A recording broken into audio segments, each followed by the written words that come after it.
O senador e pré-candidato à presidência Flávio Bolsonaro apresentou um conjunto de propostas para a área de segurança pública, que pode servir de base para sua campanha eleitoral. Entre os temas defendidos estão o endurecimento do combate ao crime organizado, mudanças na legislação penal e o fortalecimento das forças de segurança. O senador e pré-candidato à presidência da República, Flávio Bolsonaro, promoveu o evento Brasil Sem Medo na manhã de quinta-feira, na zona oeste da capital paulista, para falar sobre segurança pública e apresentar 12 medidas que considerou como urgentes em seu plano de governo, caso ele avance aí na pré-candidatura e posteriormente na disputa ao Palácio do Planalto. Além dele, também falaram o senador Sérgio Moro, que é pré-candidato ao governo do Paraná, e Guilherme Derrite, ex-secretário de Segurança Pública do Estado de São Paulo e pré-candidato ao Senado pelo Estado de São Paulo. Flávio falou que terroristas serão tratados como terroristas, essa é uma das medidas citadas ali por ele. Há uma plateia de deputados especialistas em segurança pública e também de jornalistas. Ele deu exemplo do PCC e do Comando Vermelho, que atualmente foram classificados, mais recentemente pelo presidente Donald Trump, como organizações terroristas. Além disso, ele também apoiou a redução da maioridade penal a 16 anos e disse que a partir de 14 anos, crimes mais graves serão considerados. Flávio também citou uma medida de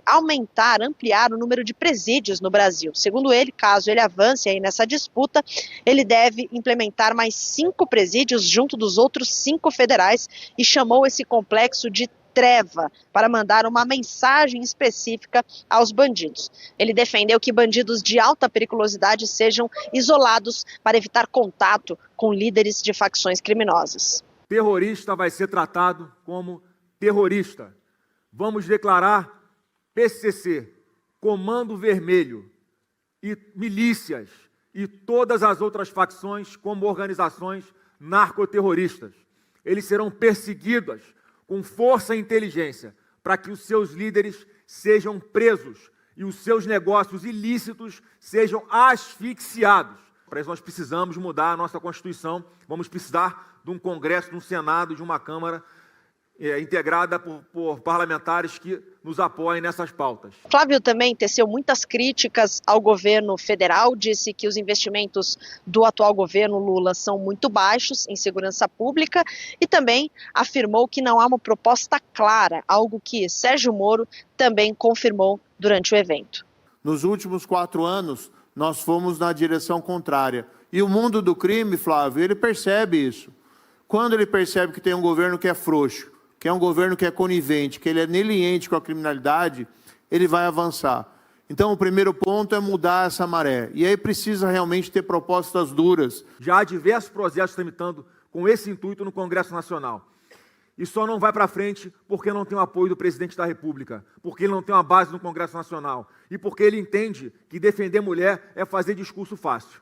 Com a gente, não. Tanto Moro quanto Guilherme Derrite relembraram alguns feitos da gestão do ex-presidente Jair Bolsonaro e que foram paralisados durante o governo Lula. Por fim, também Flávio Bolsonaro citou algumas medidas que ele deve copiar da Prefeitura de São Paulo, o Smart Sampa, que é esse sistema de monitoramento de câmeras que reconhecem as pessoas, fazem reconhecimento facial para identificar criminosos ou até mesmo pessoas desaparecidas, e também citou o Muralha Paulista do governo estadual. Ele deve ampliar ainda mais caso ele avance nessa disputa. E por fim, ele citou essa operação da Polícia Federal que mirou o líder do governo no Senado, Jacques Wagner, do PT, justamente em meio ao escândalo do Banco Master, com possíveis ligações com o Daniel Vorcaro, segundo a PF. Ele disse que era um dia ruim para o partido. Vamos ver. Com o Congresso Nacional usando a força de um presidente da República recém-eleito, que nós vamos redirecionar drasticamente o combate à violência no nosso Brasil.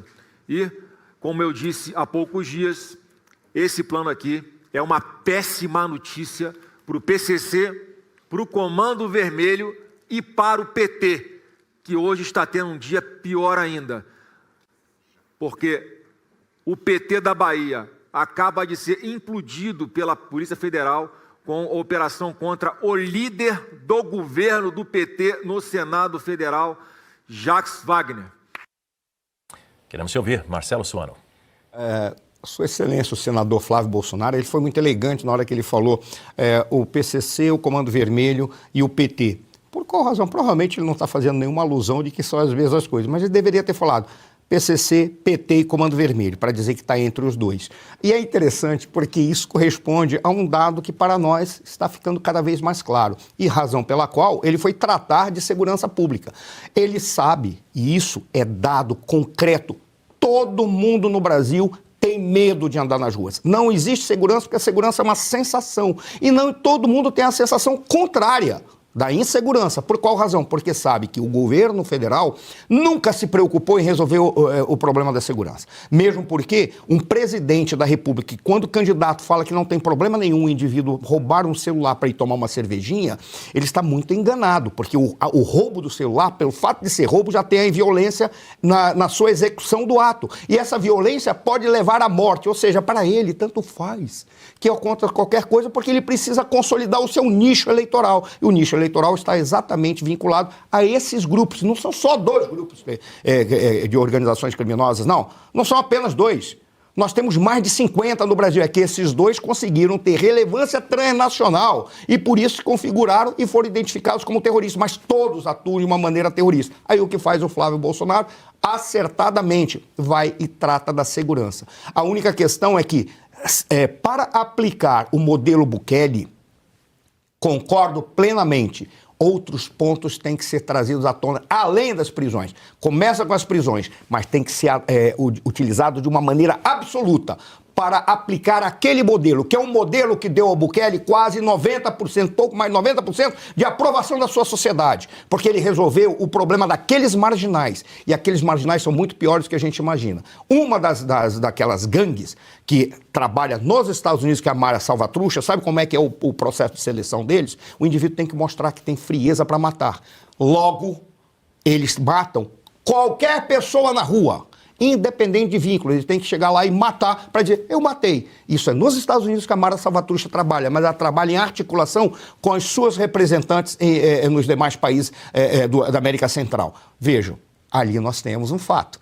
É isso que o Lula não quer ver. E é isso que o Flávio viu quando ele se refere a El Salvador e ao modelo Bukele. É tratar esses marginais tal qual eles são. Eles são terroristas. Basicamente é isso. E ele acerta e está trazendo o discurso proativamente para aquilo que interessa na sua campanha. Sua análise, Marcelo Rocha Monteiro. Eu quero chamar a atenção para o ponto número 14, que até apareceu na nossa tela desse programa do Flávio Bolsonaro, né? O ponto número 14 trata da construção de novos presídios, que é uma questão sistematicamente boicotada pela esquerda no Brasil. Eu convido o nosso público a procurar, é isso aí, mais presídios, menos bandidos soltos. Procurem no Google ou qualquer mecanismo de busca, coloquem as seguintes palavras: Frente Nacional pelo Desencarceramento. Isso existe. É uma frente, é uma associação de partidos de esquerda e ONGs supostamente de defesa de direitos humanos, cujo objetivo é, o nome está dizendo, o desencarceramento, a soltura de criminosos presos, principalmente, mas não só, traficantes. Na declaração de intenções dessa Frente Nacional pelo Desencarceramento, um dos pontos diz o seguinte: não queremos nenhum real investido na construção de novos presídios, de novas penitenciárias. Então, a esquerda boicota a construção de novos presídios, diz que prender não adianta. E isso para quê? Para que mais adiante ela use o seguinte discurso, que todo mundo aqui já ouviu: as penitenciárias brasileiras estão superlotadas. O que é verdade, estão mesmo, porque não se constroem novos presídios, então as penitenciárias não tem como deixarem de estar superlotadas. Mas o discurso é: as penitenciárias estão superlotadas, por isso não podemos fazer novas prisões. Não devemos prender mais criminosos, devemos usar penas alternativas, e essa tem sido a tônica da legislação brasileira. Tá? Não, olha, não vamos prender mais o sujeito condenado por furto, só por roubo à mão armada, mas o furto não. Furto deixa ele solto. Tá? Bota uma pena de multa, uma prestação de serviço à comunidade, vamos só prender pelos crimes mais graves, porque as penitenciárias estão superlotadas.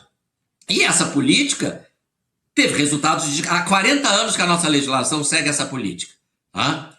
Prender não adianta, penas alternativas. Quem é da área conhece, por exemplo, a Lei 9.099 dos Juizados Especiais Criminais, que diz que devemos evitar a prisão. E o resultado é essa explosão de criminalidade no Brasil. Então, esse discurso do Flávio é muito importante. Tem que prender, sim. Tá? Não tem que inventar a roda. A forma de reduzir a criminalidade é tirando o criminoso de circulação. Funciona em El Salvador, funciona nos Estados Unidos, funciona em qualquer lugar do mundo. É só aplicar.